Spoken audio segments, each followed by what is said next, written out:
Alright, what's going on, everybody? Hey, welcome back to the show. We got some news to talk about, obviously. Let me turn on the music here. We got some news to talk about today that, obviously came down earlier today. We actually have a piece of news that came out not too long ago, maybe a couple hours ago. And we might do a live draft tonight. I might do a DraftKings draft tonight. We'll see. We got some auction stuff to talk about, to go over as well. And so that is kind of the agenda for today. I don't know how long we're going to be on. We'll be on a little while. We'll probably go as late as you guys need me to go. If you guys have questions and comments and concerns about obviously some of the news today, or if you have questions about other things.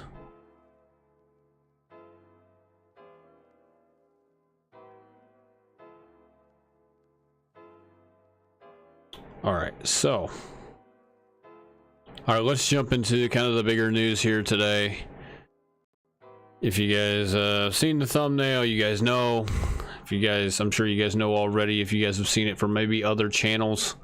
This happened around about 7 o'clock, 7:20 Central Time, at least. So we got Zach Charbonnet out indefinitely with the shoulder injury. Zach Charbonnet will be out indefinitely with the shoulder injury per head coach Pete Carroll. Adam Schefter on Twitter. You know, out indefinitely is really a scary term in terms of just how that word is kind of, those two words are thrown around in the sports media, especially the NFL. Out indefinitely means kind of there's no timetable, really, is kind of how I perceive that. It's basically a synonym for no timetable as far as I'm concerned. That's usually, that's what I understand it as. And doesn't really do so well, doesn't bode so well for our Kenneth Walker and Charbonnet shares. Obviously it's a big blow right here. It says, who will also be with, it's a big blow for Seattle, who's going to be without Kenneth Walker due to groin injury as well. And so let's go ahead and pull up Kenneth Walker's news as well. Kenneth Walker could be out, quote, out a while with a groin injury. So Kenneth Walker III could be out a while with a groin injury. This is also per head coach Pete Carroll. Field Yates on Twitter. And really see the fantasy impact. They have literally the same thing. So people are gonna freak out about this, obviously. I'm sure people are already panicking over this. I do own Kenneth Walker. If you guys don't know already, then this is just kind of a rundown for you guys. So I have a main league, which is my keeper league, which is my auction league. We will go over some auction stuff here a little bit later. But I have Breece Hall, I have Kenneth Walker on this team. I'm trying to figure out who I'm going to keep. I'm not entirely sure. I was kind of pretty set on Walker. I was pretty set on Breece, but then with the Breece potentially getting a Dalvin Cook news, the Cook signing potentially, which I do think is going to happen. And then obviously now you got this, there's definitely some decisions to be made here.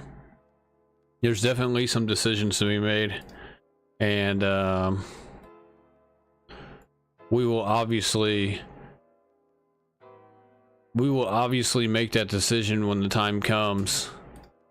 My keepers are right here. These guys right here. I can still change them. It's not like they're set in stone right now. But and obviously it's a little different in this league because we're talking about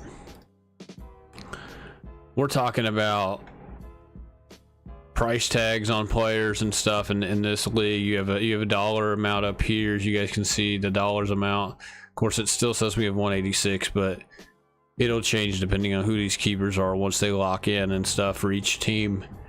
And so, you know, the thing I would say is that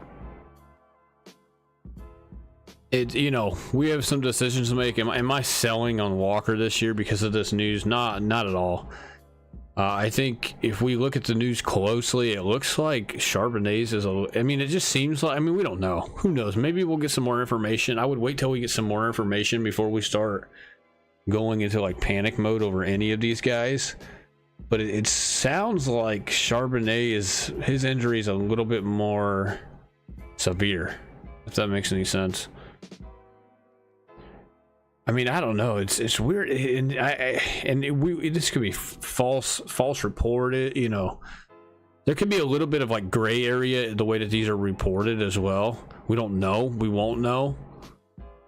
If you guys remember, Kenneth Walker missed like the first 4 or 5 weeks with the hernia, and then obviously Penny went down. He came on. He was a big time steal if you got him on the waiver wire that week. And you pretty much kept them the rest of the season. Walker's going to cost me $13 in my auction league, where Brees would cost me $35, and so it's a bunch of money. It's a $22 difference in my league, and it's a decision I'm going to have to make. And you know, as far as redraft goes, I hope he slides down to round 6. I will take him in round 6. Charbonnet, I'm a little concerned with. I would say a little more. I don't view Charbonnet though the same as somebody like Kenneth Walker, or you know, I don't view him the same as somebody like Kenneth Walker, Brees Hall, or Najee Harris, or any of those guys, or Ramondre. I don't think he's a guy who commands that kind of opportunity and that kind of production in the position that he's in as a rookie, anyways. And so I don't, you know. Now, as far as the handcuff goes, I'm a little bit worried about, I mean, I didn't really, I told you guys this whenever I did some drafts, and I didn't get Charbonnet to handcuff him to Walker in those leagues where I drafted Walker. I said that I wasn't really too concerned as much as other people as far as the handcuffing goes. It's always good to handcuff though in best ball, but at the same time, I thought it was a blessing in disguise that the fact that Kenneth Walker was going in round 5. I thought that it was crazy, because it was just crazy how much he dropped. He was basically a 2-3 turn player, and he turned into a 4-5 turn player. Really, he was steadily going in the middle of round 5, and then he started to kind of creep up to the beginning of round 5, possibly the end of round 4. He basically fell, though. He basically fell 2 rounds. Out of nowhere. As soon as the NFL draft was over, he fell 2 rounds, and people were freaking out because of Charbonnet, blah blah blah. I thought it was an opportunity to gamble and still go out and get him, and I wasn't really too concerned. This groin injury does concern me a smidge. I'm still buying him, especially if I get him in round 6. I'm going to take advantage of that while we can.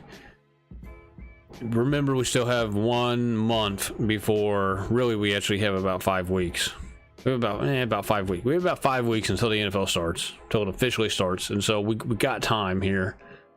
Groin is kind of one of those injuries that could prolong throughout the year, but we're just gonna have to wait and see, man. I'm gonna have to get some more information before I really start like pulling the trigger on like any move that I make, you know what I mean? So for now, I don't think it's, like I said, it's not something to really panic over. I'm not saying to start taking him a bunch. I'm not saying him to don't take him a bunch, you know, or don't take him at all. I'm just saying, you know, if you see value in him, especially if he drops around 6, I would take him. There's still at times in probably round 5 I would take him. It just maybe just depends on who's there and who's not, and what I'm doing and where I'm drafting from. I still like him as a player. I still think he's good. I mean, it's a groin, guys. It's not the end of the world. It's better. I don't know if it's better than a hamstring. It's close. They're kind of closer related, but it's better than a broken bone. It's better than a knee injury. It's better than, I would say it's better than potentially the shoulder injury that Charbonnet has, depending on how severe it is. We don't know. This is the thing. We don't know the severity of these things. And so we got to get some more information before we start rushing to judgment on what to do here. Now, I don't know how much of Walker I have. I probably have a little bit of him, but it's not, I wouldn't say I have so much of him to where I am like, oh my god, I got 50% of this guy, and if this guy does not play, I am screwed. He wasn't really a guy I was putting all my eggs in the one basket on. Let me log in so I can tell you guys exactly how many shares of these guys I have. I'm not gonna lie, I bought them. I bought into both of them. I probably bought into Walker way more than Charbonnet. There's plenty of teams where I drafted Walker and I did not get Charbonnet. Maybe somebody sniped them from me, or maybe I just decided to go a different route versus handcuffing both of them. I mean, you can't handcuff two running backs together every single time. It's just not possible. It's just not possible.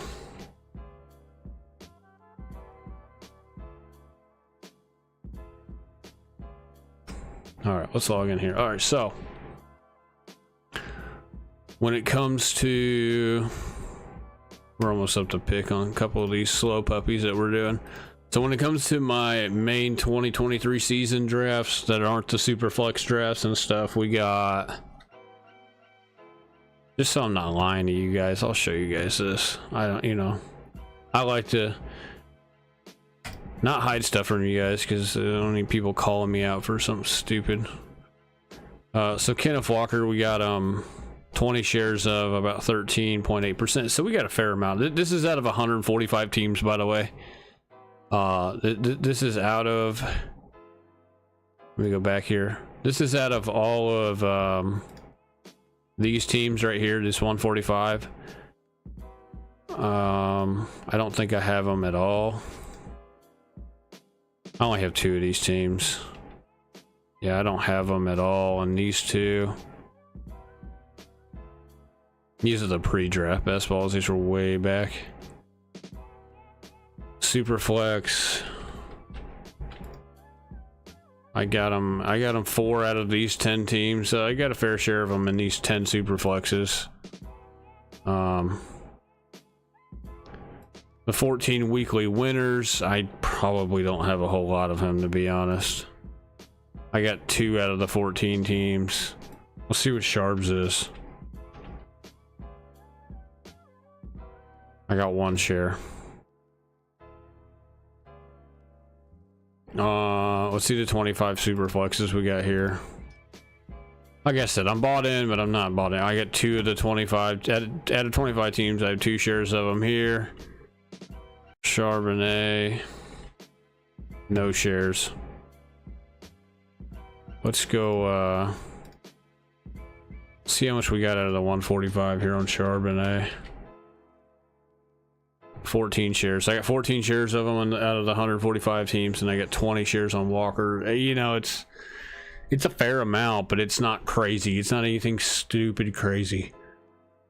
So there's other running backs I'm higher on. I am higher on like Pierce. I am higher on Stevenson, White, Swift, Montgomery, AJ Dillon, Bijan, obviously. Tank Bigsby, you know, I'm higher on all of these other guys. So, I mean, I got a fair amount of them, but I'm not freaking out. I'm not freaking out. I'm not worried, really, in the slightest.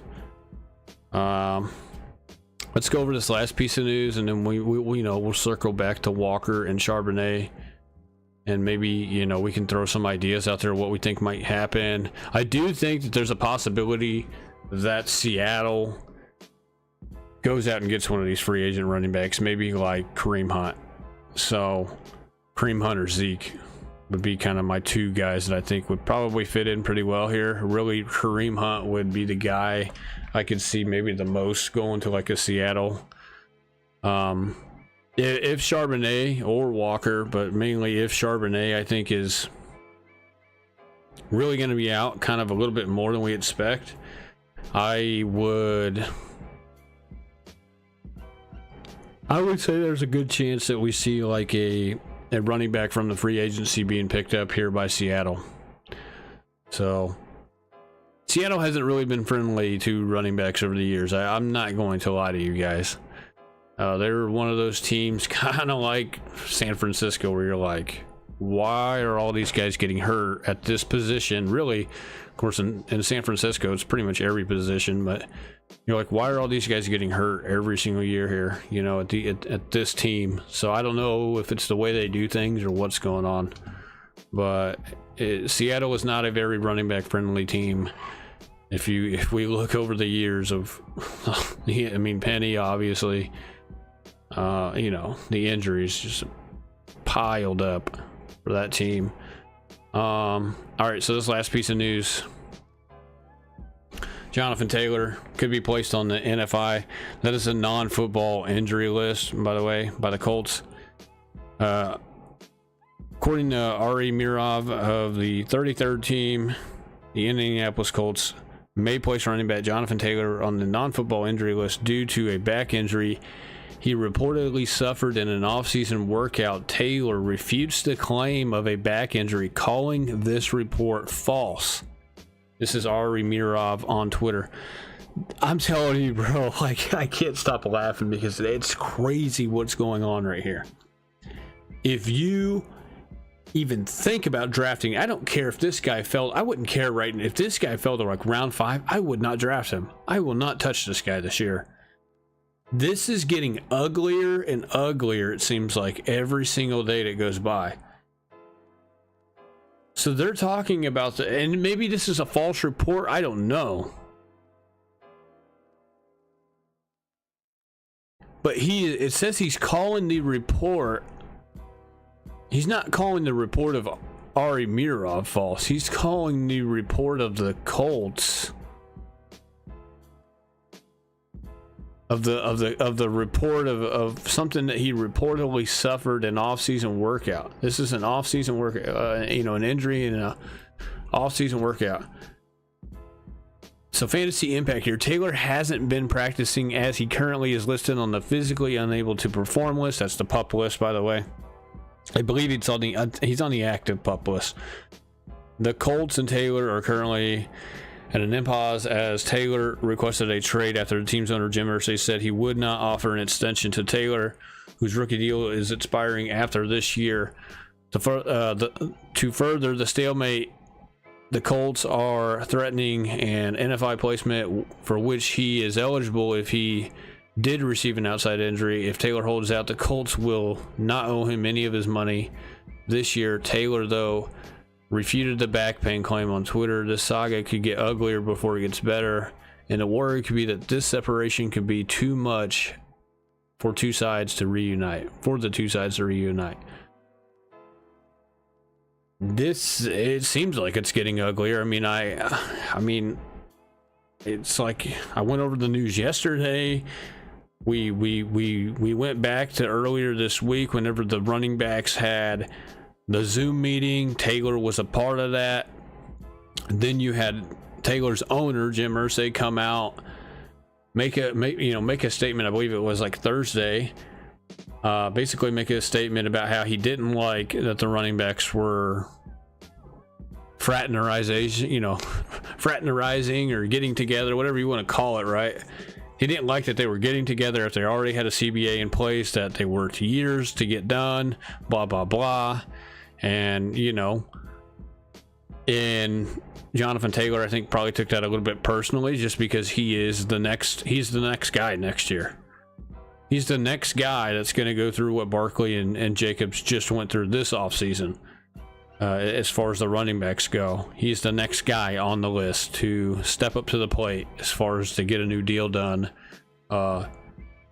throughout this season and throughout the next offseason after the NFL draft in 2024. And so you got that along with now this potentially placing him on the NFI list. This is not going to be good this year, man. I'm out. I've been out. I told you guys I was never in to begin with. But if there was any of a chance, like, oh, maybe I can come around on Taylor. Nope, that's all out the window. This guy is a complete stay away. This guy might be more of a stay away from, more of a stay away player than Jacobs. And I never thought I would ever say that, because Jacobs, I think, is the most stay away player really this offseason. But Taylor is making a case to pass him up as the number one guy on that list. As far as I'm concerned, this is gonna, I'm telling you, man, there's so much animosity between him and the owner, the organization right now. I don't think this ends up good for anybody. And guess what? You don't want to be in the middle of it if you're a fantasy owner, as far as I'm concerned. This is one of those fights that you just don't want to be stuck in the middle of this year. And by what I mean by that is being somebody who owns this guy in fantasy football this year. This is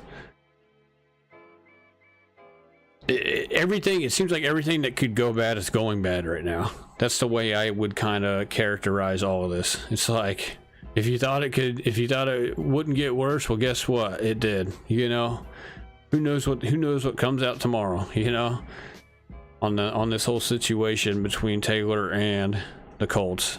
I'm out, bro. I'm out. I was never in to begin with, but like I said, if you are in right now, or if you have this guy, you better find a Bob in your league who has no idea what's going on, because he doesn't look at any of the news until the week before draft night. And you go out and trade this guy for almost whatever you can get, to a degree, I would say. I wouldn't say whatever you can get, but try to get something decent, obviously. But your chances of like maybe trading this guy for a one-for-one swap for somebody like Tony Pollard, or somebody like Stevenson or Breece Hall or something like that's I don't even think there's a chance of that happening. It's gonna have to be somebody who is a casual, the most casual guy in your league, because that's the only way you're probably going to get rid of this guy. If you came to me and you're like, hey, I'll give you Jonathan Taylor if you give me your Elijah Moore or something, I'll be like, heck no. I don't even want anything to do with that guy. But okay, well, I'll give you my Taylor if you give me your Zay Jones or something. I'd be like, I don't think I would even do that. I mean, you know what I mean? This is getting ugly. I don't know if they're gonna trade him. Everybody's like, oh, what about Danielle Hunter from the Vikings? The Vikings maybe could go get him. They trade Danielle Hunter. Well, guess what? Danielle Hunter just signed his contract today, so that's out the window.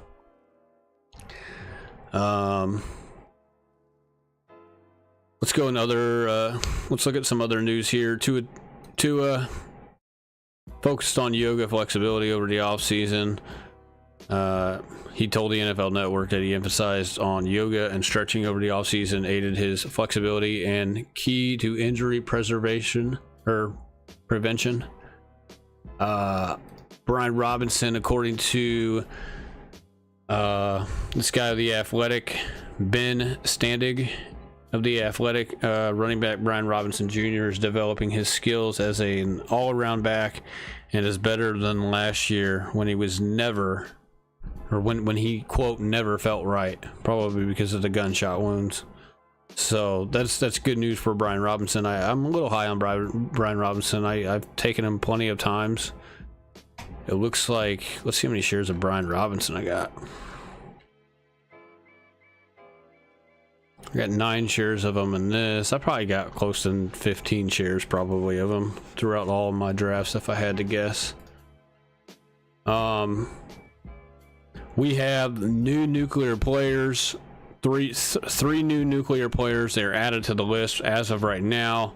I will present them to you guys right now, and here they are. These players are going nuclear in 2023, dropping mushrooms on the competition. Draft as many nuclear players as you can to demolish other league members in fantasy football this year.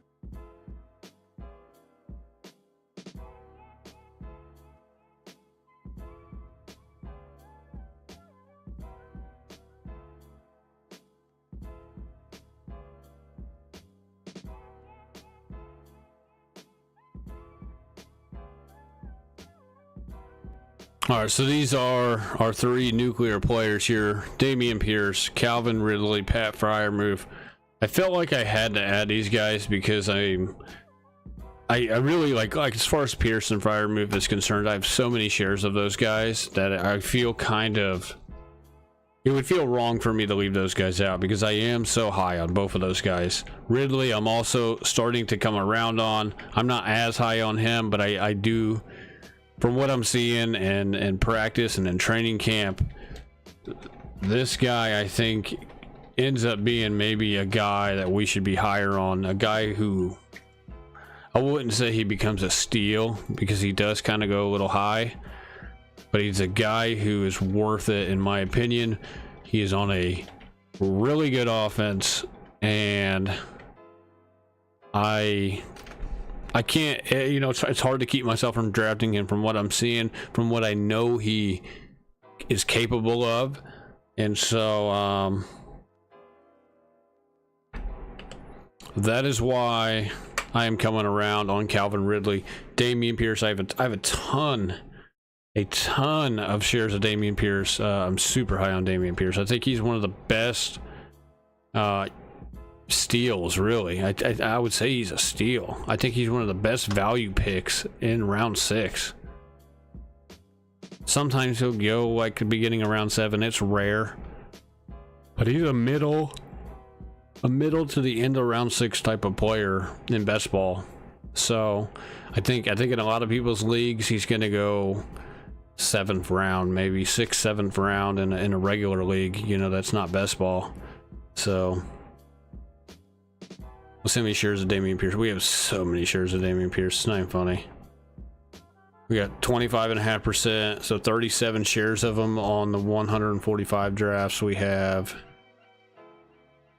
Let's see how many shares we got of them in the 25 super flexes we got here.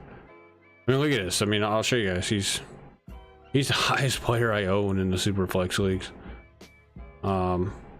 So these 25 super flexes, Damian Pierce, highest 80%. I got 20 shares of the 25 teams.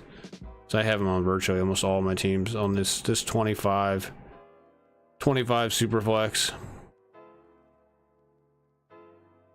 These other 10 super flexes we have 3 shares out of the 10 teams there, so that's 23 plus 37. That's at least 60 shares, and I didn't even go over let's see what we got in weekly winners too. I actually have them a lot in weekly winners too. I have to 4, so 64 shares. I almost have about 65 shares of them in almost 200 teams. So we got plenty of Damian Pierce. We got a lot of Pat Freiermuth. 4 shares here in the weekly winners. I know we have a ton of them here. He's my highest owned tight end. Yeah, 63 shares in the one. I have a ton of Pat Freiermuth. So those guys are added to the nuclear player list. So do I like Saquon this year? I like him better now that he got his contract done. I don't like him enough to take him in round 1, though. Let's just put it that way. Don't like him enough to put him in round, take him in round 1.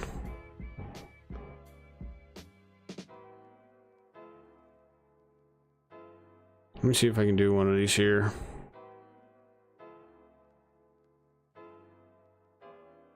I think I can do one of these. I don't know if I can or not.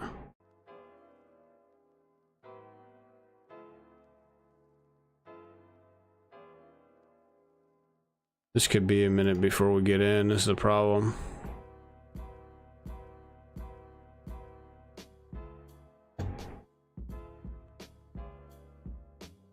Let me do it on my phone, and then I'll just monitor my phone and we'll pull it back up whenever it starts, because I don't want to wait. We might have to wait a while. The DraftKings drafts do not fill up very fast, especially at night. So for some reason,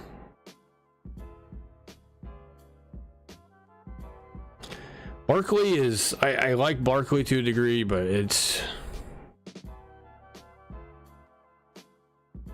What's the deal with Seattle's backfield? I hope they sign Hunt.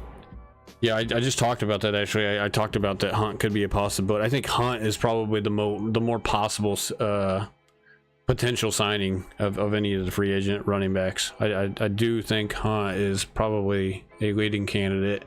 People are like, well, maybe Dalvin Cook. Good now. I think Dalvin Cook will be a Jet. Maybe Zeke. Maybe Zeke. We'll see about Zeke.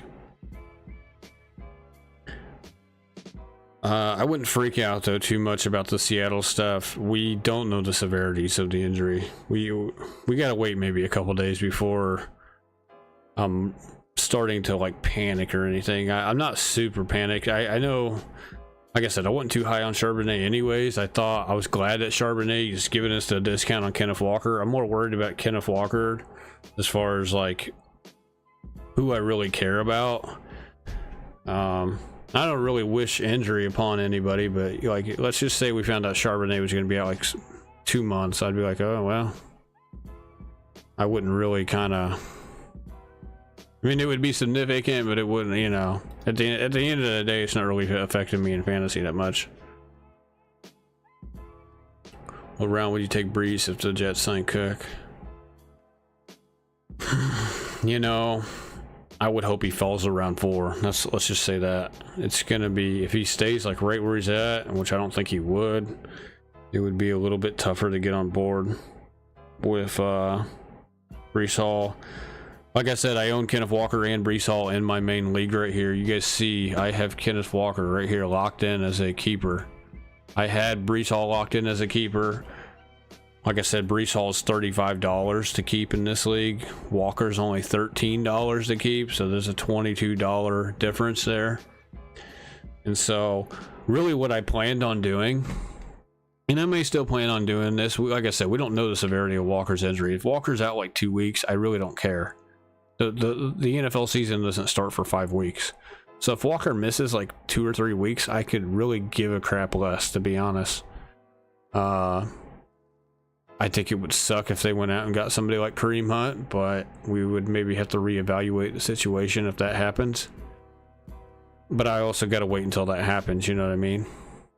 My keepers don't lock in for, what, it's the 31st now, so my keepers don't lock in for 22 days. So until August 22nd. So I have some time to think about this, obviously. This is why I'm glad that the keepers have not locked in.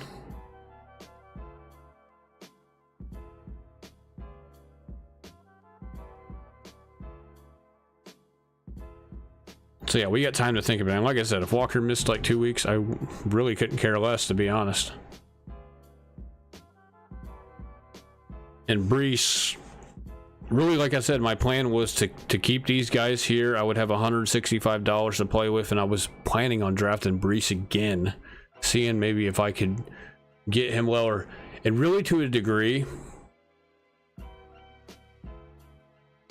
I'm not worried about Brees Hall, to be honest. Even if Cook signs, I'm not worried. I think I'm almost for the like really at this point, I'm hoping Cook signs. Because we're gonna be able to get Brees for so much cheaper. I'm gonna be able to get him cheaper in the auction league. He's gonna go cheaper in redraft, I would hope. I guess it really just depends on your league, but I hope that they sign Cook, to be honest, at this point, because I think with Cook present, I think he's still a valuable running back to a degree. I wouldn't say to a degree, but he's really a valuable running back still. I think he gets past this knee crap. I think they ease him in the action. Yeah, Cook is maybe gonna be the guy, maybe the first few weeks, but once Brees is fully back, he's gonna. I mean, yeah, they might split a little bit of time. You got to think there's also a chance that Cook gets injured. The guy is going into year 7. He has a little bit of an injury history himself. He's got a shoulder that's been out of place for a while now, and he's had to get repaired multiple times. And I think Brees is just a better overall running back than than Cook anyways. And so when push comes to shove, say they ease Brees into action the first 3 weeks, as soon as he comes back really fully healthy and he's playing more snaps, Brees is going to outplay him in every facet of the game. Now, like I said, maybe we see a Cook injury here or there, and maybe that just kind of opens the floodgates for Brees Hall. Hopefully it's not too late. Hopefully it's not like week 12 by the time that happens, and maybe it's too late for you to win your fantasy league. But at the same time, you're going to get Brees Hall for cheap, I would think, if Cook goes there ultimately. Does Garrett Wilson's injury scare you? No. Garrett Wilson will be fine. He's got a low ankle injury, dude. He's fine. I've rolled my left ankle 1,000,000 times. 1,000,000. And it'll hurt every now and then, but like, let's just say like I tweak my ankle. Like I rolled it, blah, blah, blah. Like, it wasn't really a big roll. I just rolled it on a rock or something, or off of like a small ledge. Like I literally, like, it doesn't do anything to my ankle. So if there's one thing I can speak about, it's ankle injuries. And I know, because I've had 1,000,000 of them. I've rolled my ankle 1,000,000. Like I never rolled my right ankle, like ever. I've rolled my right ankle maybe once in my life. My left ankle I've rolled 1,000,000 times. It's vulnerable to be rolled almost at any point in time if I'm not paying attention, because I've rolled it so much. But if I like tweak it, if I like, let's just say like I roll it all, like I twist it on something, like it'll, like literally it'll be fine. Like within like an hour, like it's almost like I didn't even roll it. Now if I did have a situation where whenever I was working on the dock and I got off my forklift, I like severely rolled my ankle, like bad. It was like a high ankle sprain. It took like 6 weeks to get over. I'm not even lying to you. It was bad. And so, but if they're characterizing this as a low ankle sprain, dude, you'll be practicing in like 2 or 3 days. Like you'll be fine. They're gonna go easy with him, but he'll be fine. Redraft, do I pay attention to bye weeks or just take the best player available? Bye weeks do matter to a degree, but it's not as much as you think. At the end of the day, you want to take the best available player. I'm not saying, I do look at bye weeks here and there, and it does matter to a degree, but at the same time, you want to take the best available player though as well. It's okay. As long, look, if you have 6 receivers and 5 of them have the same bye week, then that's a problem. To me, that's a problem. But if you have 6 receivers and say 3 of them have the same bye week, it's a problem, but it's not. It's okay as long as you went best available player. You know what I mean? So it's not as big of an issue as what you would think it is. It's fine. It's fine. Just don't have 6 of your 7 receivers on the same bye week, especially in best ball.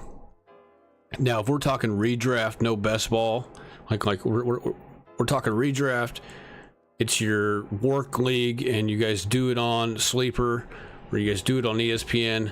Just take the best available player, because at some point you're going to have a couple injuries come up, and you're going to end up dropping a couple of guys probably anyways before those bye weeks even come up.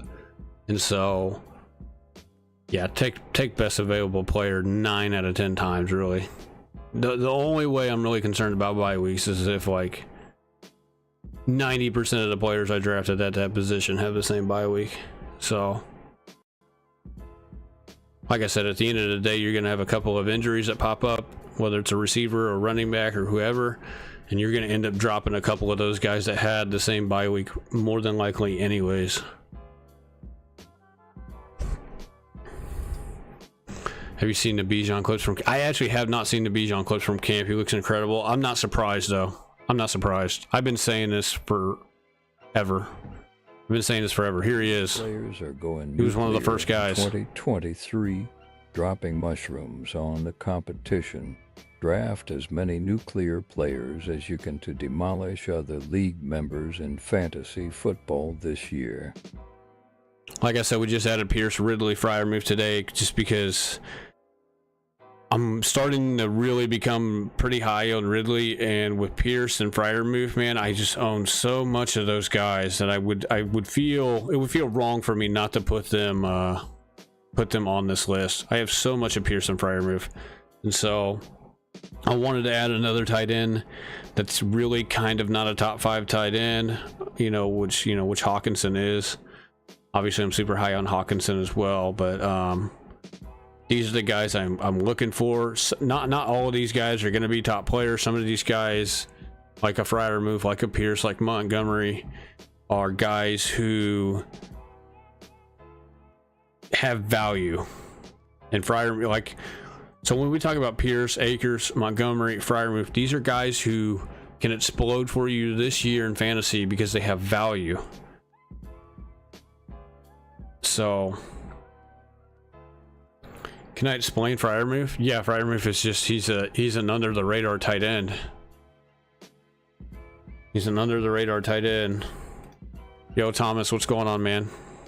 We are just discussing some news today. I'll go back to my news here. Obviously, like I said, this news about Jonathan Taylor is it's just adding fuel to the fire, in my opinion. Do not draft that guy at all. Freiermuth, dude, is a guy that,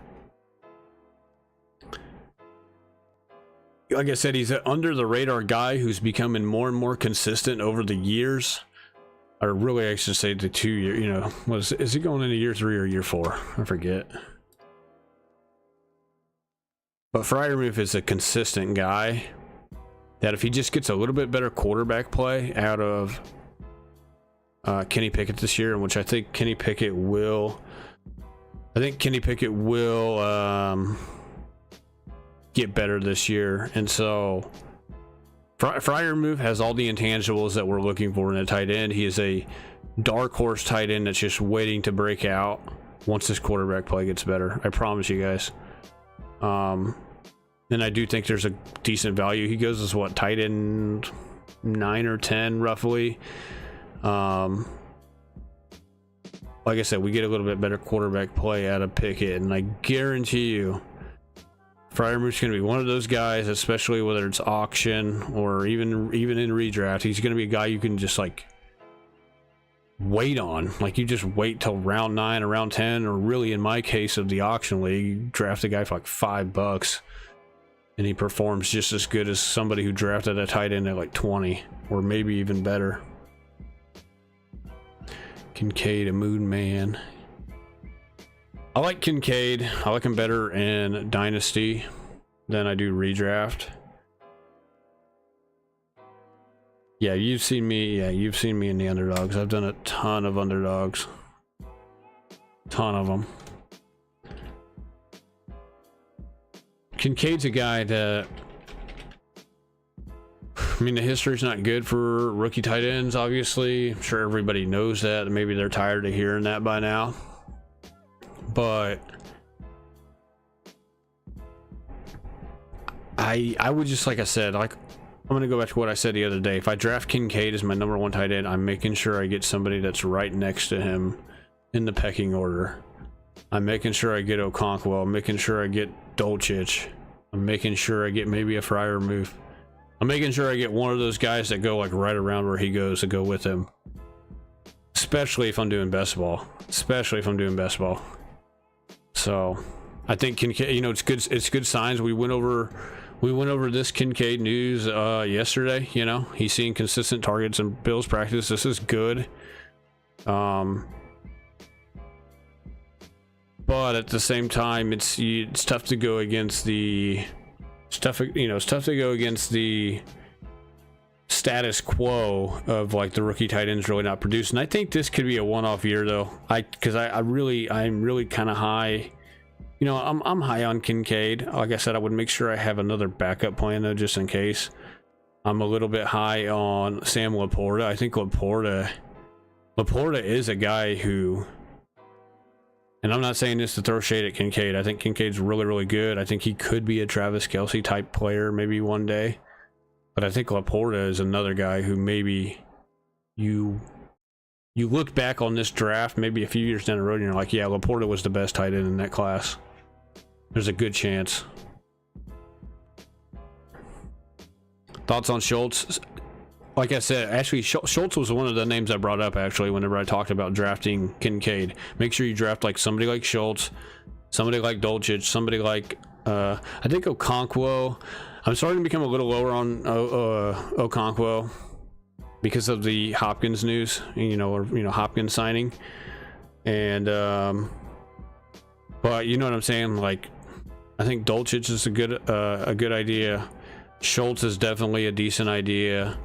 Freiermuth, you pair up one of those guys with like Kincaid, especially in best ball, you'll be okay. I think for the most part you'll be okay. You high on Waller? No, not really. Not really.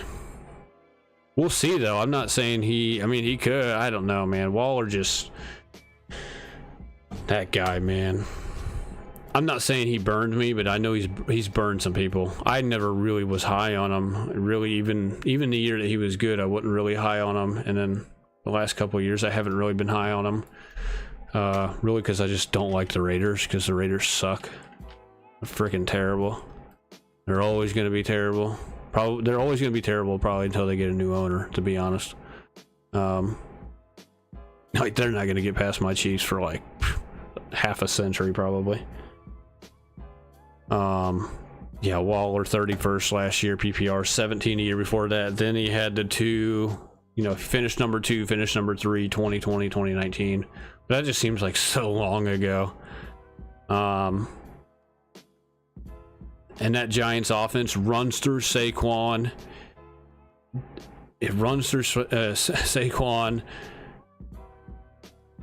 And Waller doesn't really... I like Isaiah Hodgins as their receiver there. I don't think he's somebody who's like I'm starting every week, but he's a guy who I'd like to take a gamble on in round 15 or 14 or whatever he goes in now in best ball. But the receiving room isn't quite as good, obviously, in New York as really a lot of places. And so, Garland, what's going on, man?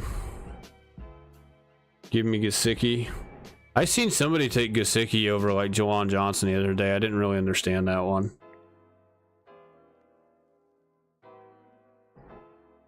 I don't know, man. Gesicki is, he's not a guy that you're drafting as your first tight end, especially in best ball. I don't think you would be drafting him as your first tight end in like a redraft or anything else. He's tight end like 20 or something on most people's rankings or somewhere in that ballpark. I would make sure I get somebody else before I get to Gesicki. I'm not saying don't take him, but I would make sure I have a better option before him. So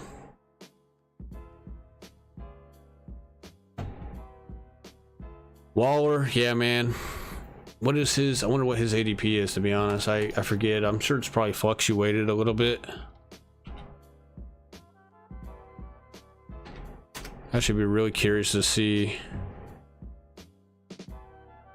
what Waller, what his ADP is.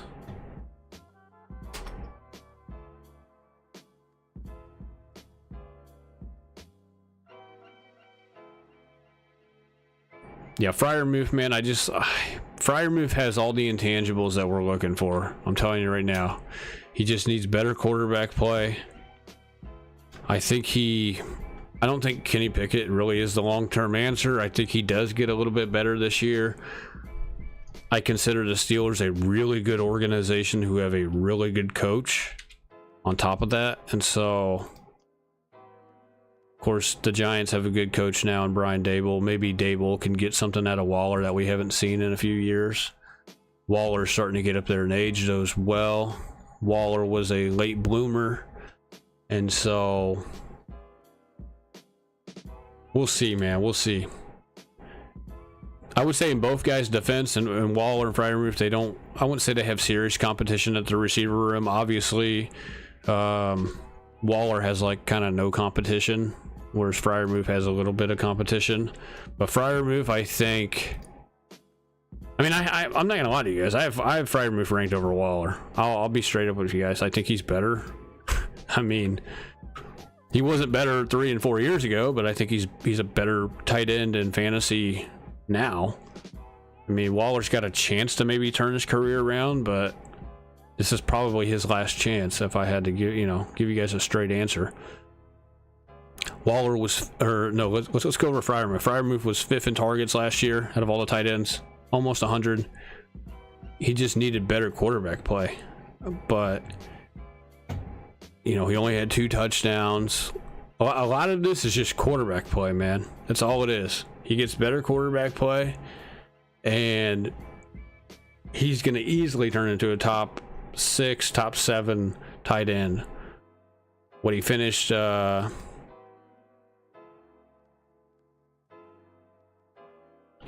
in my sleeper league tight end 13 his rookie year, tight end number 8 last year. He's flirting with top 5. He's flirting with it. He just needs a better quarterback, or I wouldn't say he needs a better quarterback. He needs Pickett to play better this year. So 4th most air yards. He had 10 red zone targets. 10th most in routes ran at the tight end spot. Target rate was 24.9%. Target share was about 19%. That was top 10 as well. That's pretty good for a tight end. Obviously, you're looking for like 25 to 30% if you were a wide receiver. And, if you get a tight end that's obviously in that 20, close to 25%, that's also really good as well. 6th most receptions, 6th most receiving yards. Like I said, he's flirting with top 5. And he's improving over the last 2 years. We'll see what he does this year. He's got to stay healthy. Obviously, he had I think he was nursing like a knee injury towards the end of last year. Let's look at his efficiency though. Yards per route run, top 7. It was 1.86. That's pretty good for a tight end.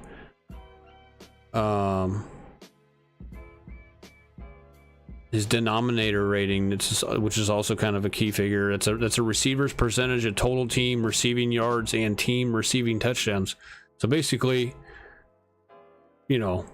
what's their production to the team? Basically, denominator rating was top 8. It was 8th overall amongst all the tight ends last year. So Freiermuth, in my opinion, is a guy who just be on the lookout for. We'll see. I'm not worried about Darnell Washington, who got drafted. They drafted Darnell Washington from the Georgia Bulldogs to block. That's what they drafted that guy for.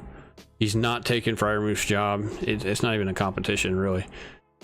Whenever you see Darnell Washington go into the game, like if I was a defensive player and I'm playing the Pittsburgh Steelers and I see Darnell Washington coming in the game, I'd be, okay, they're handing the ball to Najee. That's literally what I would think. I'm like, oh, they're going to hand the ball to Najee this play. Clearly, because they brought in an extra blocker.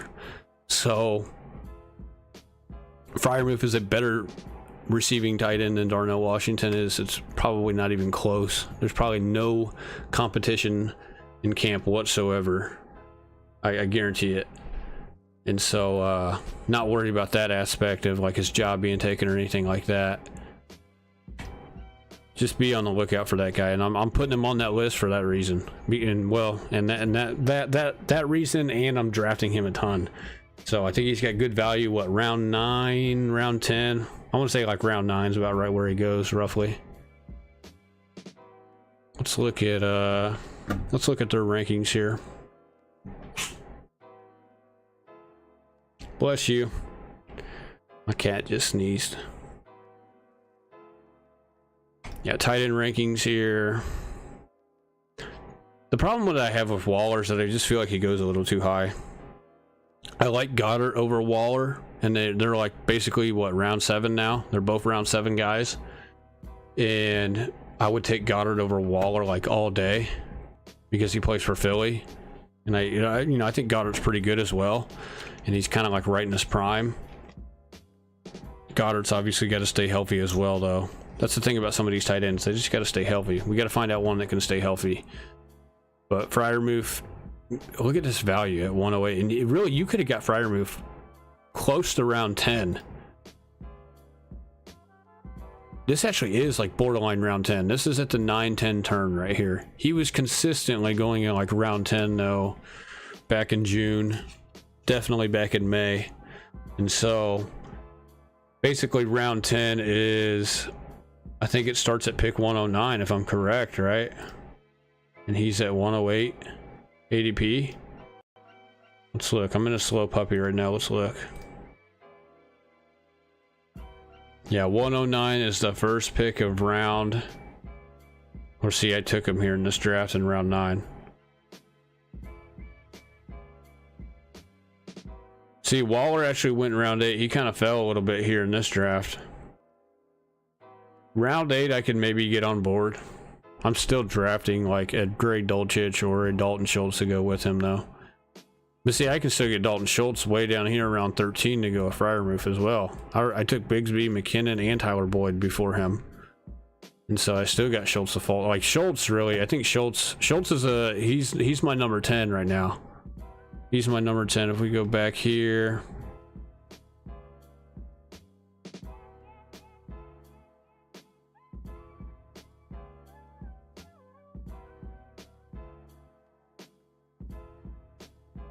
Did I not have this on there?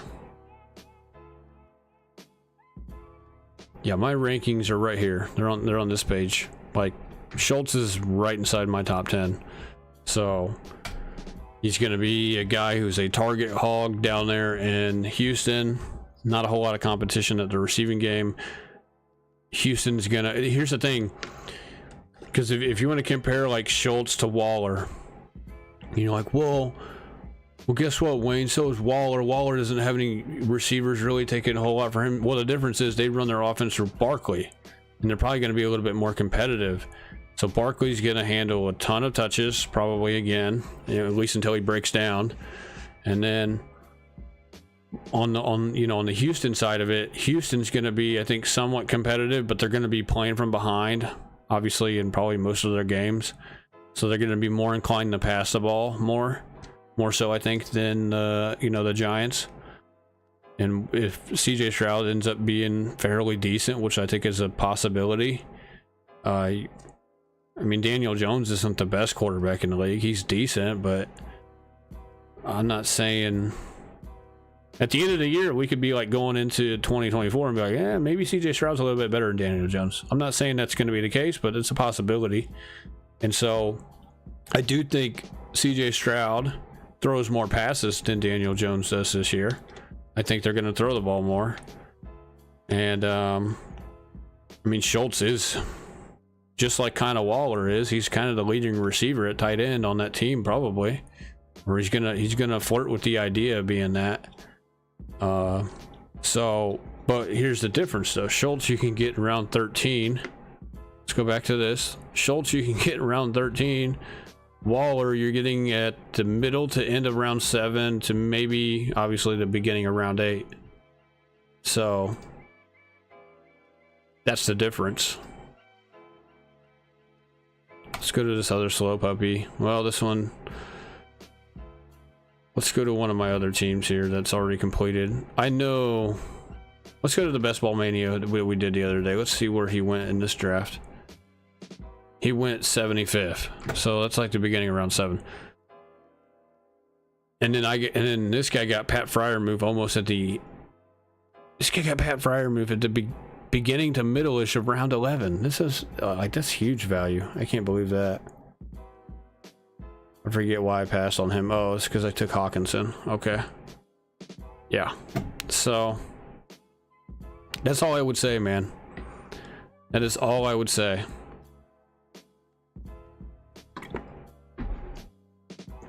If I go here, this is back to Pat Freiermuth. Like I said, you look at these targets, the target share, the target rate, third and deep targets. That's also a key stat, really, amongst tight ends. He's getting down the field work. Air yards is there. I mean, he had 98 targets and he only caught 63%. Now his catchable target rate was it was actually almost 88%. That's actually top 5, but still his true catch rate though, so this is, this Divides total receptions by total catchable targets. That's what this says. Divides total receptions by total catchable targets. So 73.3%, 37. That's not very good. This is basically expressing, maybe he should have probably caught a few more balls, maybe. So we'll see. We'll see. I think he's a sleeper at the tight end position as far as where he goes in drafts and where he could potentially end up at the end of the year. The writing is on the wall for somebody like Pat Freiermuth. If he stays healthy, if the quarterback gets a little bit better, the offense probably gets a little bit better this year as well, considering they added some guys on the offensive line. Najee Harris can have probably a little bit better year. The offense will be more efficient, in my opinion. And the writing is on the wall for somebody like Pat Freiermuth, in my opinion, to be a guy who, I would say he's already a top 10 tight end, but I say he works himself up potentially into the top 5. Potentially. So that is my take on why I am high on Freiermuth. McNamara says, give me some Gerald Everett. Yes, Gerald Everett is another one of those guys. Gerald Everett is another. If I had to give you a realistic guy who's clearly outside of the top 12 and pretty much everybody's rankings, he's even kind of, I think he's barely outside the my top 12 rankings at tight end, but he is a guy, especially in best ball, I would be getting a ton of Gerald Everett. Gerald Everett is also kind of a sleeping giant because he's on that offense. He's got Kellen Moore, who's coming over, who's produced pretty much a top 10 tight end every year he's been offensive coordinator, which would have been Dalton Schultz, was who we're talking about. And so Gerald Everett's one of those guys where there's a ton of value on him as far as I'm concerned as well. It wouldn't shock me if Gerald Everett snuck into the top 10 easily this year in terms of overall tight end production. So would not shock me whatsoever. I'm trying to get as much Gerald Everett as I can, really, as a third or a second tight end. I mean, I took him right here. I took him in this draft too. I took him to go with Hawkinson. Yeah. If I miss out on like these three guys, Dulcich, Freiermuth, Schultz, and then I'm starting to kind of like him a little more than Okonkwo right now, to be honest. And so it's close, but and I do like Taysom Hill in best ball draft. I don't really like Taysom Hill other than in best ball, because in best ball you don't have to worry about starting the guy. I'm not really probably looking to get too much of Taysom Hill in like redraft. That's not best ball, because you're going to have to pick and choose when to start him, and we're just never going to know when that game is going to be where he goes for 40 points or something, So, but Gerald Everett, man, he stays healthy. I just want almost any piece of that offense I can get as far as the Chargers go, to be honest. Yeah, I got Pat Freiermuth ranked as the 8th overall tight end. I have Waller ranked as 11, so like right outside the top 10, right behind Dalton Schultz. And then I got Everett ranked as 15th, but it wouldn't shock me though if he got into the top 10. Like Everett at 15, Kincaid at 14, Dulcich at 13, Okonkwo at 12. Really, it wouldn't shock me if either of those guys got to the top 10. I really like, to a degree, all of them. It just depends on, really after week 1, week 2, we'll kind of know maybe who that player is that is potentially got the writing on the wall being like inside the top 10 as far as the tight ends go. I would give it maybe 3, like the first 3 weeks, we'll probably kind of know who that player could be. We'll have some insight to a degree. So, man, oh man, oh man.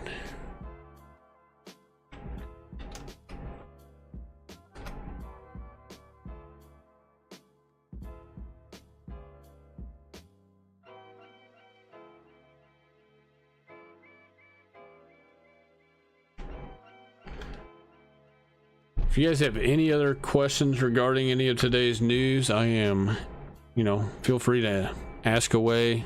I will give you guys my most honest opinion. Like I said, I'm not really Not really too concerned about Kenneth Walker. I would probably, you know, like I said, we don't know, man. We just don't know it seems like, to me, it seems like they're not giving us all the information on Kenneth Walker.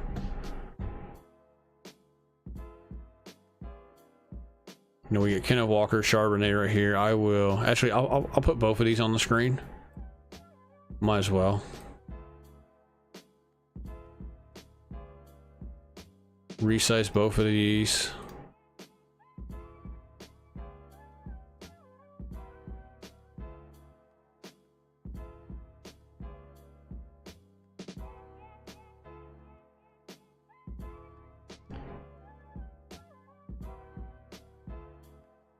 Resize both of these, yeah. And so, like I said, man, I feel like we're not getting all the facts right now, and I'm not panicking over Walker. Charbonnet, I don't mean this to be negative. I really don't care about Charbonnet, to be honest. I really don't care. To a degree. I care, but it's not like the end of the world. I really would, you know, I care more about Walker and what his status is kind of over Charbonnet. Like I said, when it says he's out indefinitely with the shoulder injury, out indefinitely usually means like there's no timetable, which is usually stands for like multiple weeks. But then they say out a while for kind of what's like, they use the most like vague terms to describe how long they're going to be out. It's like, can you give us a rough timetable? Can you give us a severity of the injury? But no. Kenneth Walker will be out a while with a groin injury. Blah, blah, blah. Per head coach Andy Reid. Bye. Would you like to express any details, maybe further, you know, elaborate about that? No. He's just out. He's just going to be out a while. I mean, out a while could be anything. I tell my wife, I say, hey, yeah, I'm going to go out for a while. That means I'm going to be back the same day. You know? I'm going to go out to the grocery store a while, go get some groceries.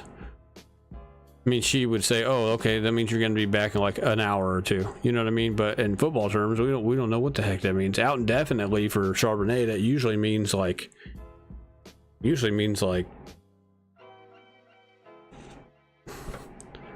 know, it's funny, like whenever these players gamble, they say, oh, they're out indefinitely. That means they're suspended for a year, you know? So it's like with Charbonnet, what does this mean, bro? We don't know if this means a week, 2 weeks, a day. Does it mean 2 months? Like, what? You know, what are we doing here? I don't get it, man.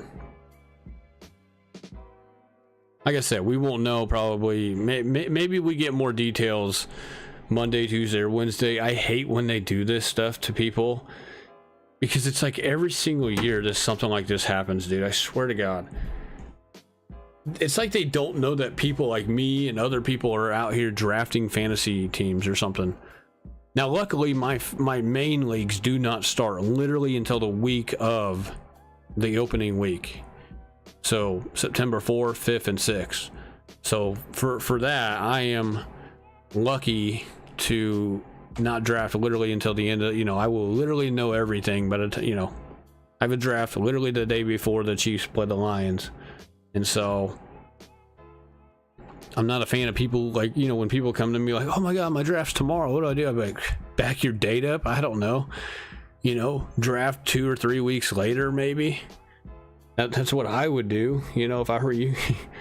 I mean, if not, and you do draft like this week, the only thing I can tell you is to go with your gut instinct, and that you got to realize there's still 5 weeks roughly until the season starts. And if it's a groin injury and they say it's going to be out a while, there's obviously going to be some risk involved, no matter who you take that is potentially nursing an injury in the middle of training camp or right before the preseason or even during the preseason.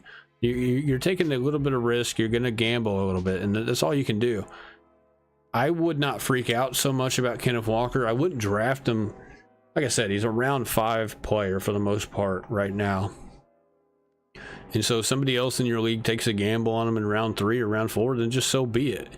You missed out on Walker and you move on, and you let them take the risk if they want to take him a little bit before what we know is his ADP. If you have the end of the 5th round pick in a 12-man league and he's still there, yeah, I would consider taking him, especially if you need a running back. If you don't need a running back, then don't.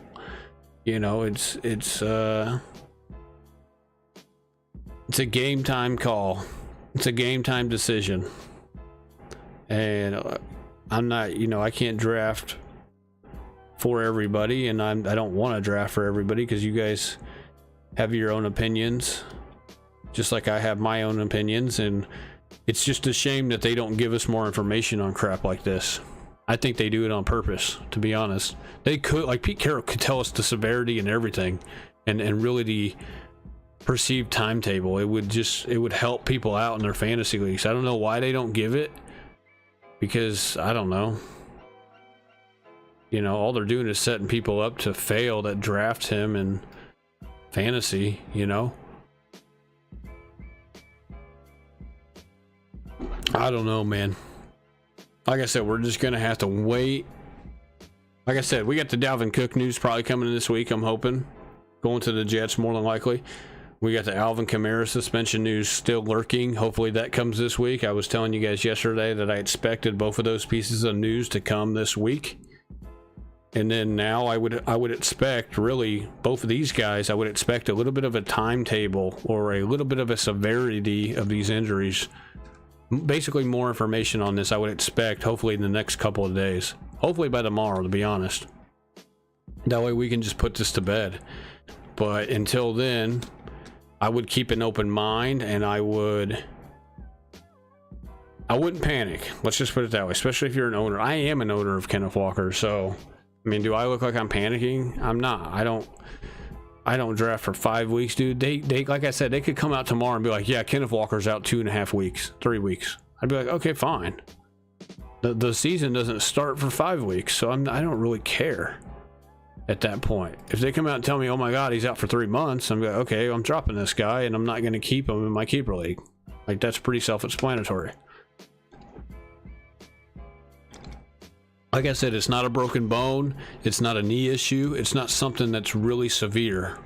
And so I know groin injuries and hamstring issues can prolong throughout the season, but we'll see, man. We'll see. This guy, remember, this guy had a hernia last year and he seemed to be okay after he came back after 4 or 5 weeks.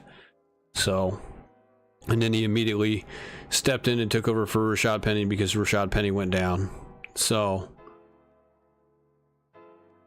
I would just take it slow with the Seahawks guys here, and yeah, if he falls to you in the middle of round 6, I would take him.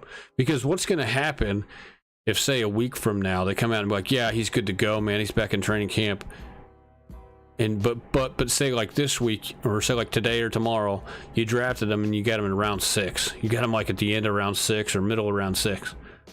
Well, he ain't going to be going around 6 once that news comes out in, say, a few days or maybe a week later or whatever. He's going to, so it's, I'm not saying go out and draft him a ton, but just go out and maybe see if you can get the guy in round 6 or something. And if you can, then I would take a chance on it.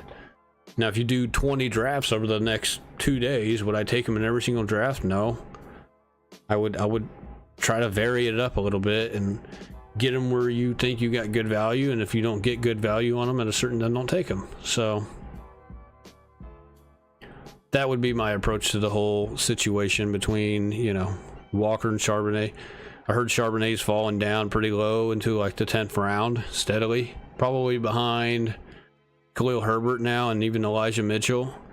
I would take him too, probably a little, you know, a couple of times if I get him in round 11 or 12. Really, well, round 11, he should be in round 11. But you might see him fall to like round 12 as well. We'll see. So, you got to remember, man, it's best ball. Like I said, do I feel a little bit differently about these guys in terms of a regular draft that's not best ball? Yeah, I will, depending on the news that comes out about them, if we get any updates. Because at the end of the day, you got to start these guys, and you have to decide and pick and choose who you're starting each week to week. Best ball, it's different. They just start the players for you So you don't really have to worry about potentially holding on to a guy or something like that. And so let's see here. Let's go over my auction stuff here. 1 second.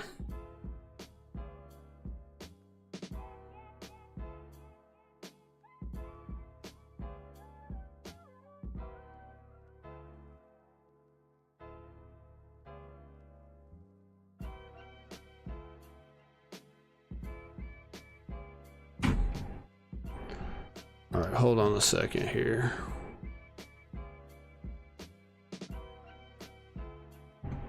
All right, let me go to full screen here. So, this is my team, obviously. This is our draft room. Let's go to our draft room real quick. You know, it's interesting. My game plan is going to change here a little bit. Let me move the webcam. Let's move it like right here. Let's shrink it a smidge. This guy's not going to keep. This guy right here has Justin Jefferson on his team. He's not going to keep him. I have no idea why. Because I think he would keep him for like 43 bucks, which is pretty cheap considering what he's probably going to go for. And so I find it kind of odd that that's who he is deciding to not keep. This guy's going to have like no money after keeping all three of these guys. This is obviously my team. These are my keepers. I could obviously choose to change my keepers. I can go to my team. I can set Breece Hall like this instead. The keepers don't lock in my league until August 22nd, and so it's kind of good that I guess Delano backed up the dates. The keepers used to set like the first week of August.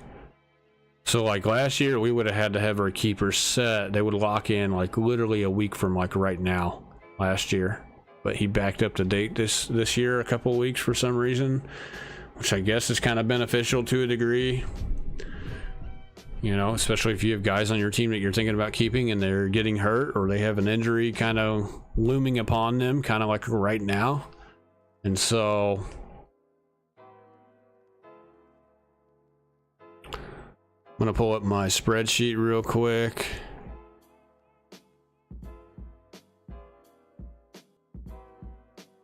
I guess I might as well just move the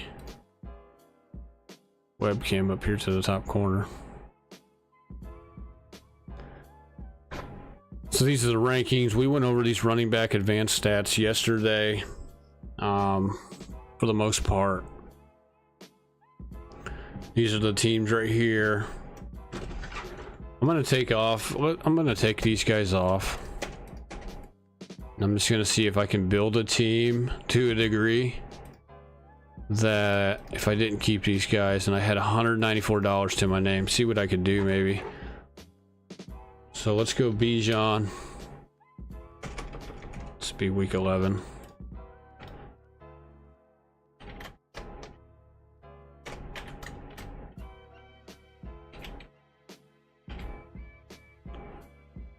We look at Bijan and we try to think about like how much he would go for in an auction. Say Breece does not get kept right here. Let's take this off. Kenneth Walker's obviously not on here.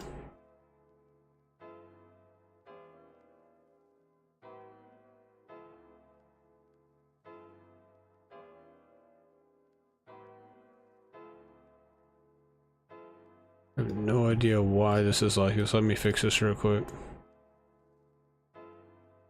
All right, so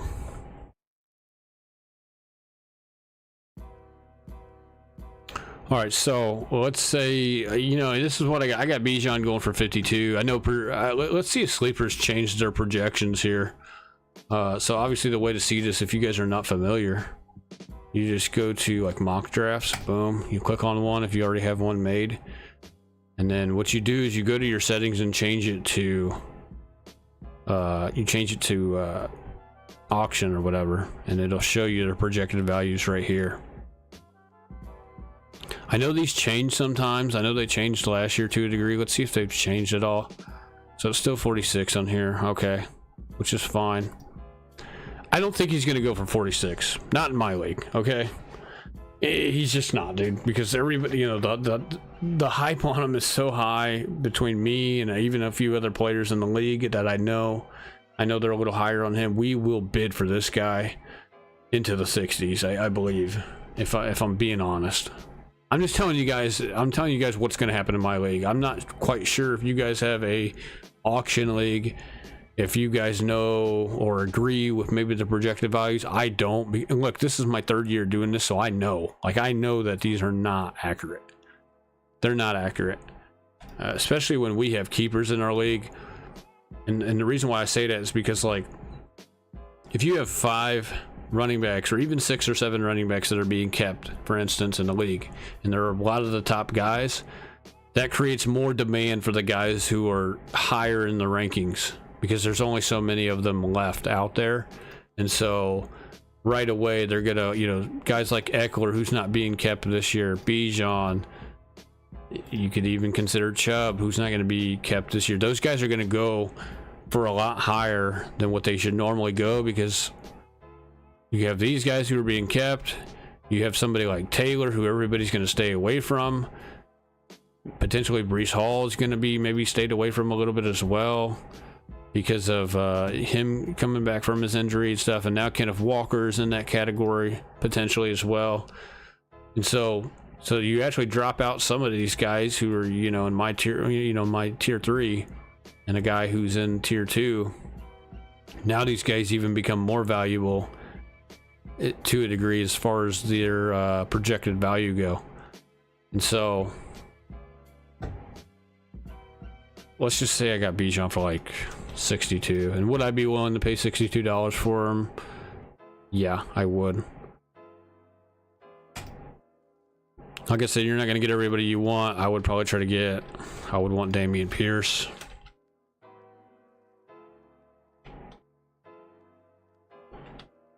Probably Pierce or Akers or somebody like that. Maybe even Jahmyr Gibbs too. We'll see. Pierce would probably go for about,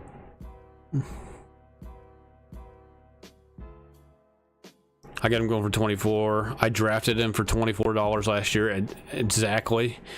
They got him listed as 29 on here.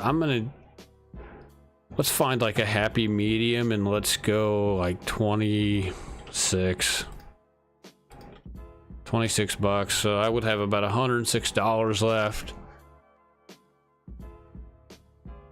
This guy I do plan on getting, by the way, probably as well. As my number 1, Devontae Smith. I probably could get about 22 bucks for him. The kicker, I'm not gonna name the kicker of who I would take. I don't want somebody taking my kicker, so we'll just dash this out. And the defense, I'm not gonna name the defense, but I'm gonna get him for, this guy I'm gonna get for $1, and I'm gonna get the defense for like $2.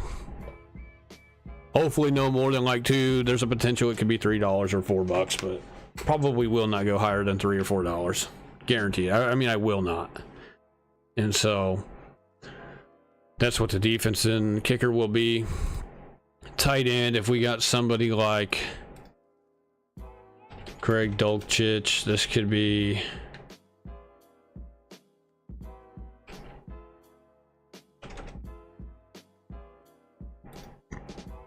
I think they're 13 buy. I don't know. What buy are they? I have no idea what buy they are. Schultz is 7. Okay, they're 9. They're bye week 9. Are they really? I didn't know that. So bye week 9. Let's say we get Dulcich for, let's go to tight end rankings here. He's projected to go for $2. I said about 7. Let's just say we get him for like $3 or $4 probably. That sounds about right. We'll lean on the high side just to see how much money we can actually have left over. So $4 for a tight end. And then let's say we probably won't draft another tight end, to be honest. let's look at another receiver here. So let's go to our receiver rankings here and the guys who are being kept and the guys who are not being kept. These are all the guys that are being kept, by the way. I guess Olave technically would not be kept if I dropped him for this particular draft or whatever, or this particular scenario. I could choose to keep actually go back. This is Amon-Ra St. Brown. Olave, okay, I don't have Olave on here. I got Olave going for 31. They said 22. Obviously, this guy's not being kept right now, according to his keeper set. So we could go, let's just say we went out and got Jefferson. Boy, we'd have to pay an arm and a leg for him. This would be risky. I don't know if I could go this route. Like, I don't know if I could go that route. Because if I go JJ, let's just say I go JJ here for 66 bucks. I have $11 left. I would be so thin at money, dude. I would be so thin at money, it wouldn't even be funny. I don't even know how we would have to get, this would have to be a dollar player, dollar, and then this would have to be a $5 player at the most. Let's go look at some guys here for $5. You see what I mean? Like, I don't even know if I could take this route. I don't even know if I could go this route. Like, getting Devontae Smith, Justin Jefferson, and Bijan is almost a no-go. Because I'm going to spend probably around these dollar values on them. And you guys see, I would have a maximum of $5 to spend on my next player. Whether it's any of the guys on the bench or, you know, the flex guy or whoever. So this would almost be a no-go. I wouldn't really be able to go for Justin Jefferson more than likely.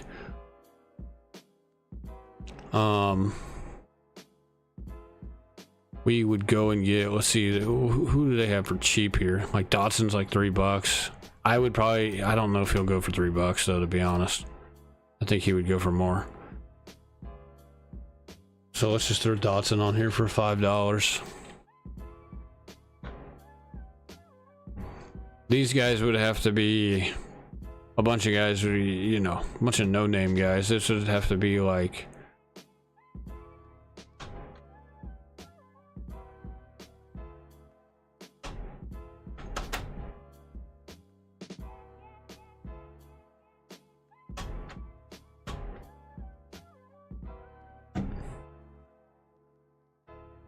keep clicking on the wrong thing. This could be like Sky Moore. Maybe. I doubt it. They haven't projected as $1, but you gotta remember I live in Kansas City. We got a bunch of homers in our league. Just gonna exit out of that so I quit clicking on it.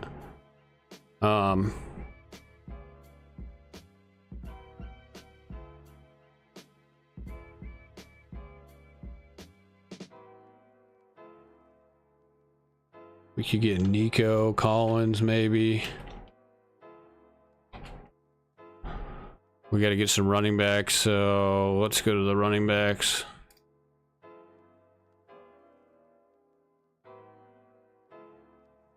We could get James Cook would be a decent value, or McKinnon. Well, they got James. Well, yeah, they got him going for $1. I have him going for like 10. We could get like Bigsby.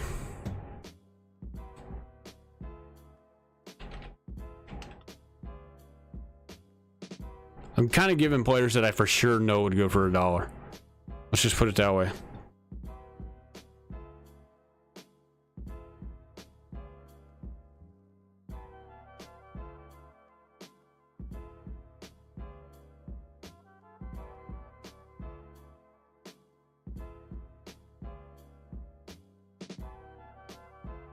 They got Khalil Herbert going for $1. You know, Herbert could go for $1. It's risky though, I don't know.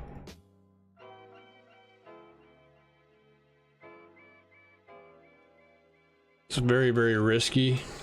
I don't know if he would go for $1 or not. It just depends on how early he gets nominated. The later he gets nominated, the better, obviously.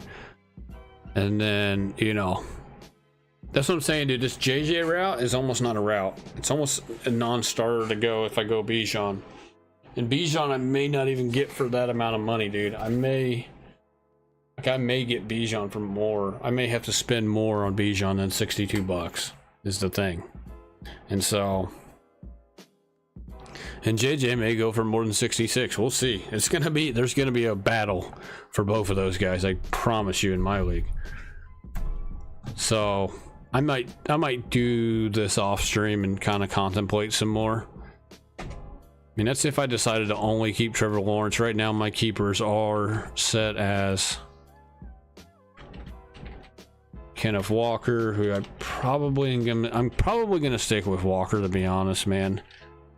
For the $13, we'll see about Chris Olave. They got him projected to go as.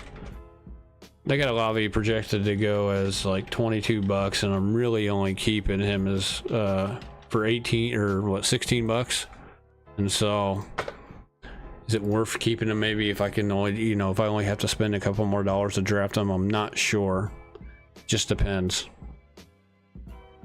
So, like I said, I will probably go over this again off stream, and probably going to go over it multiple days, not just tonight. I'll go over it probably a few days later, depending on news. I'll go over it plenty of times before the keepers lock in, and then I'll go over it again. Probably I'll really start preparing once the keepers lock in and draft night approaches. So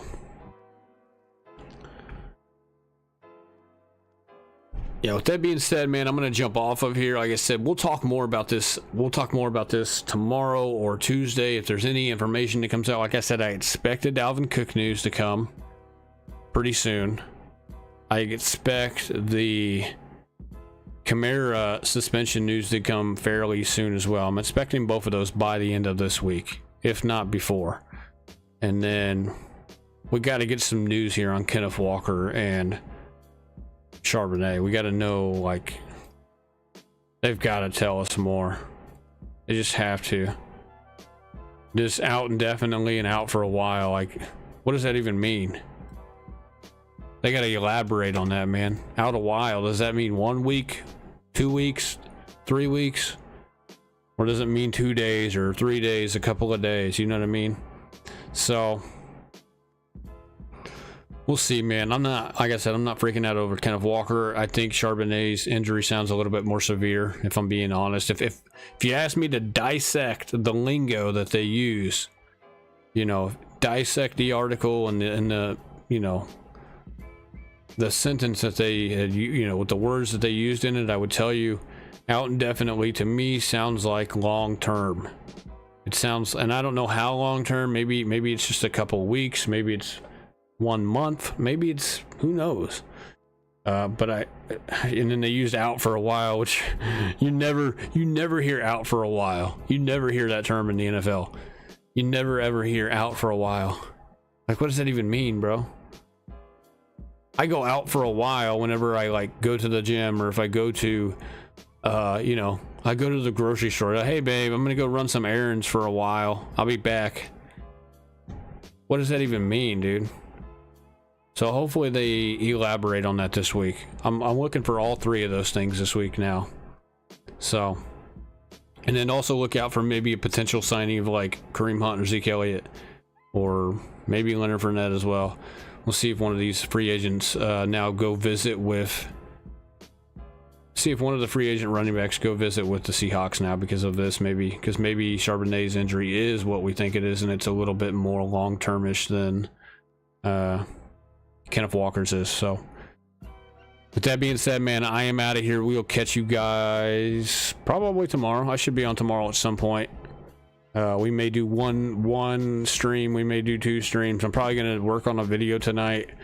Do a video for, you know, our Best Ball Mania draft that we just did the other night.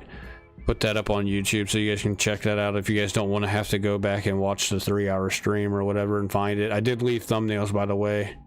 Or not thumbnails, timestamps. I left timestamps in the live stream the last stream that we did yesterday. It's like 3 hours long, almost 4 hours long. So I did put couple of timestamps in there for you guys to find stuff. So yeah, with that being said, man, I'm out of here. I hope you guys enjoyed the stream. I appreciate you guys chiming in on the chat with me, you know, asking me questions. And if you guys have more questions, obviously we'll answer them tomorrow. We'll answer them throughout the week leading up to your guys' drafts. And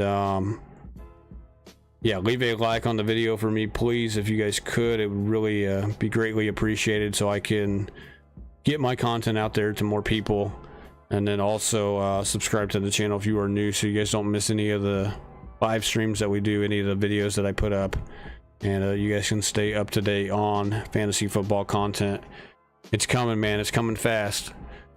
It's about to be time to start getting serious. Let's just put it that way. So drafts are approaching fast. The news is going crazy, like every single day. It seems like the amount of fantasy football news that we have had to really cover the last few days, it's been wild. And there's going to be more coming, at least this week at least. So because we still got the Cook, Kamara stuff. Who knows what other injuries also pop up as well. So I'm out of here. Peace out. You guys have a good one. Catch you guys tomorrow.